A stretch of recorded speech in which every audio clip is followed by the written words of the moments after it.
রাজধানী ঢাকায় গত 24 ঘন্টায় 45 মিলিমিটার বৃষ্টিপাত রেকর্ড করেছে আবহাওয়া অধিদপ্তর, যা ভারী বৃষ্টির শ্রেণীতে পড়েছে। সংস্থাটি জানিয়েছে, আজ বুধবার 9 জুলাই সারাদিনও আকাশ মেঘলা থেকে মেঘাচ্ছন্ন থাকতে পারে এবং কোথাও কোথাও হালকা বৃষ্টি হতে পারে। আবহাওয়া অধিদপ্তরের বুধবার সকাল 7টা থেকে পরবর্তী 6 ঘন্টার পূর্বাভাস অনুযায়ী ঢাকায় দক্ষিণ পূর্ব বা দক্ষিণ দিক থেকে ঘন্টায় 10 থেকে 15 কিলোমিটার বেগে বাতাস প্রবাহিত হতে পারে। এছাড়া আজ সকাল 6টায় ঢাকার তাপমাত্রা ছিল 25 ডিগ্রি সেলসিয়াস এবং বাতাসে আর্দ্রতার পরিমাণ ছিল 98%।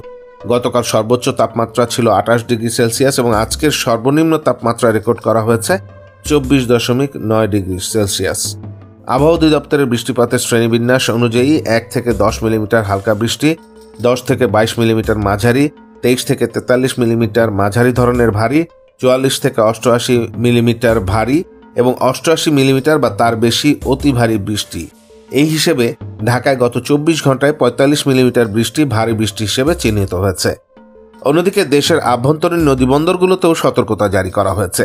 আজ ভোর 5টা থেকে দুপুর 1টা পর্যন্ত খুলনা, বরিশাল, পটুয়াখালী, নোয়াখালী, কুমিল্লা, চট্টগ্রাম ও কক্সবাজার অঞ্চলে দক্ষিণ বা দক্ষিণ পূর্ব দিক থেকে ঘন্টায় 45 থেকে 60 কিলোমিটার বেগে অস্থায়ীভাবে দমকা বা ঝোড়ো হওয়ার সঙ্গে বৃষ্টি ও বজ্র বৃষ্টি হতে পারে।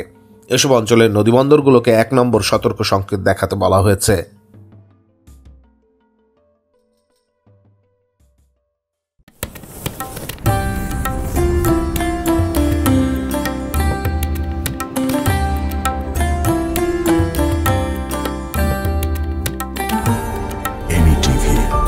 স্বাধীন বাংলার স্বাধীন কণ্ঠ।